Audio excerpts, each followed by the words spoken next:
Everybody, welcome back. It's Business, and I've got the Myoko, the Tier 7 Japanese cruiser, and I really like this ship. It's it's like a Corvette on the water. It's just awesome. Handles really well. You'll see a lot of juking and jiving, some sweet deeks. It's like a running back of the ocean. It's awesome. I don't know how many other analogies I could come up with about this, but the overview video will probably come up probably in the next video or two. I'm not really sure. There's quite a few things happening as far as some of these ships are concerned that I would like to showcase. But first and foremost is a video that of a match that I had where we were out tiered and we managed to elude a lot of damage, or at least me, like I did. But we managed a victory on here. Not to obviously spoil it, but why the hell would I show you a loss, right? No, there's just a lot that happens in this, and it's really interesting seeing how you can play to the strengths of a particular ship to the point where you can really neutralize the advantages in terms of firepower of multiple ships that are engaging you. And a lot of it does come down to luck. A lot of it comes down to skill. It's a mix of both, and a roll of the dice every time. So just taking a look at this gorgeous ship, I think this is one of the best looking ships in the game. Of course, again, the skin is by Tans, and he just does some awesome work. I just changed up a couple other skins for my Omaha and the Cleveland as well, which you won't see in this video, but they look really nice too. I forgot the guy's name though, so unfortunately. Either way, the whole eastern side here on Two Brothers completely open. I really gotta try to backtrack and try to defend. We have no scouting whatsoever, so no idea what to expect here. And this is a tier 9 game, so there's what is it, they have two Baltimores, and I think we have a Taiho for our carrier. The big problem being that those Baltimores can shut down any of the carriers, especially if they're together, which, as we find out very shortly here, that's exactly what they are. And so for the sake of our carrier, just trying to be able to help him be effective, it's a good idea to go ahead and engage those cruisers and hopefully try to knock out as many of the AA guns with HE as you can, or just obviously kill them. But because I have no idea what's happening over here, I decided to just send off an exploratory set of torpedoes. There's an Amagi, and decided to send some shots his way. I'm really looking forward to the Amagi. I'm starting to come into my own with the Nagato now, averaging a whole hell of a lot of damage a match. But honestly, lately, these rounds have just been absolutely terrible. The overall quality of the matches have drastically gone down since getting to tier 7.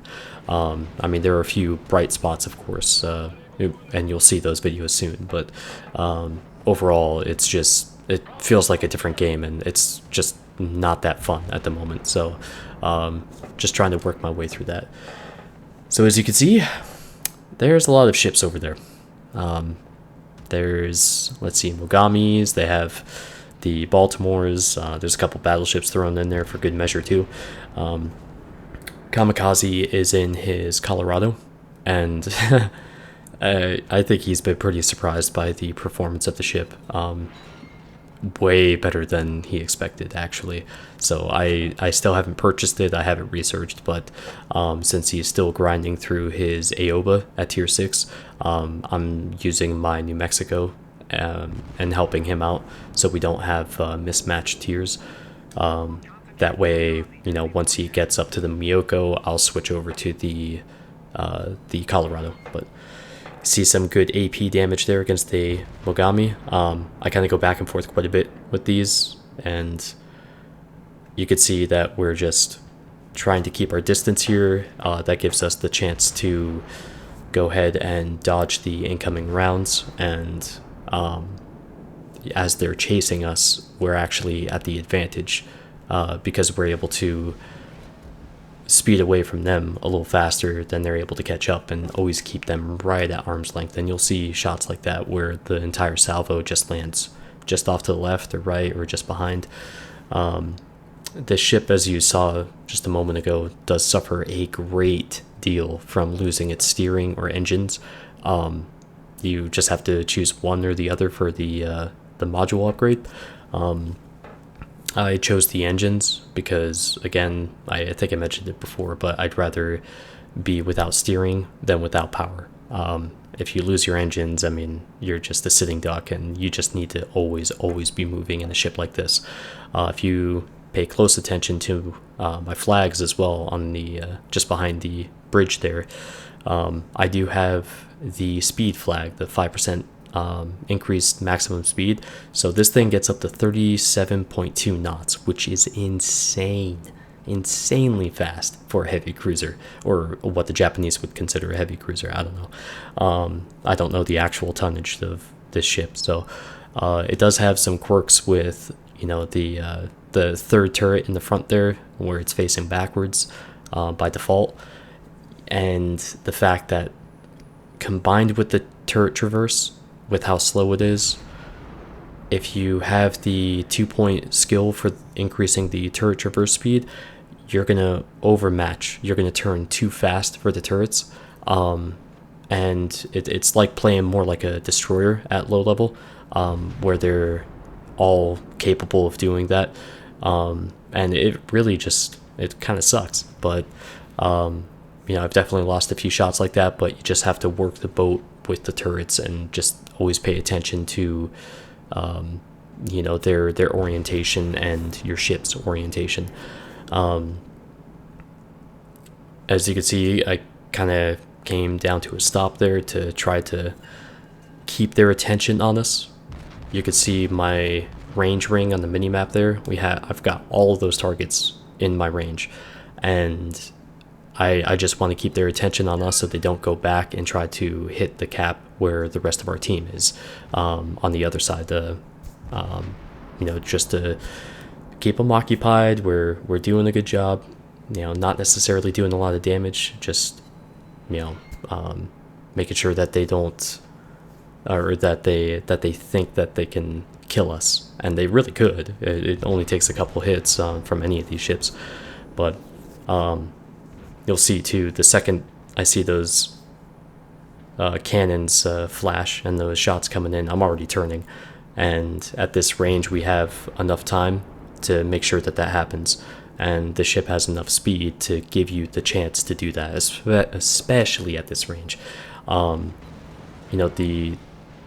Generally what the problem is that I'm seeing here is that they're not ripple firing their salvo, like doing a broadside and whatnot. If you're in a situation like this where you're chasing, you got to throw those shots all over the place, because you never know what one's going to actually cause them. Like say if you're chasing in Atlanta, they can't get hit. If they get hit by a large caliber or a decent caliber HE shell, they could lose multiple modules at once. So if you're kind of shotgunning your rounds over an area, they may slow down and give you a better chance to actually engage and hit them more effectively. And again, you see me slowing down drastically here. I want to have some shots come in towards me, and I'm surprised these Atago drivers actually lasted this long. I usually don't see them after the first 5 minutes. It's not against this player or anything, but it's just the stigma that the Atago has. But whatever, that's for another set of commentary, I believe. But so there's Mijash over there, good streamer.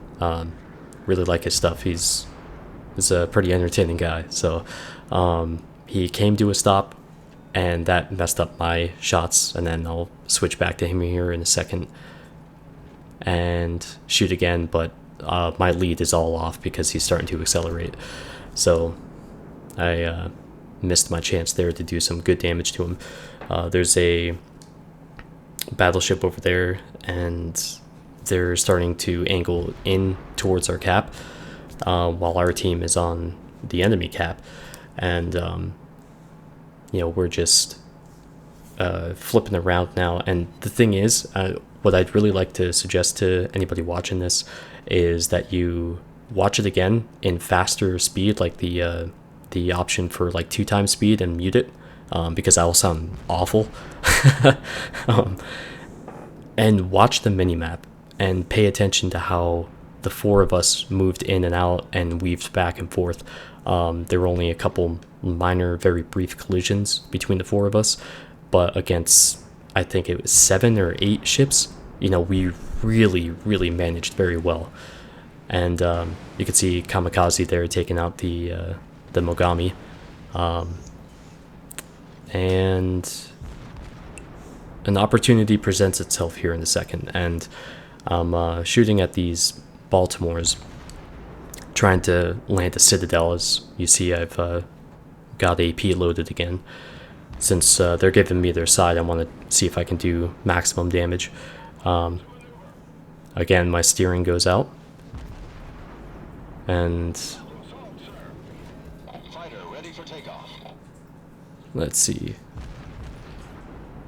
Yeah, nothing's really happening here as far as my accuracy is concerned. It's pretty abysmal.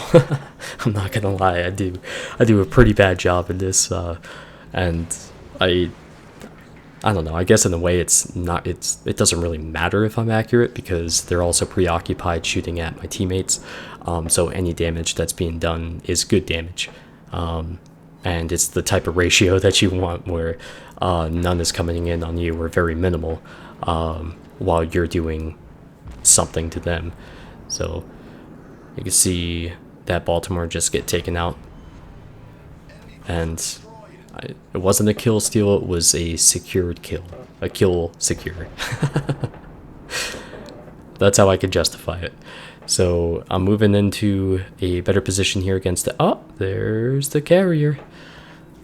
So, yay, everybody's wet dream having a carrier all to themselves. I figure at this point I'm able to focus solely on the Ranger and give my side to the other ships over here. The enemy Baltimore, he's running into the channel. The New Mexico is left alone, I think it's actually Colorado. I can't quite tell. And so this is very ideal. I gotta say, I am disappointed in my accuracy on this too. Jeez, watching replays makes you really critical of yourself.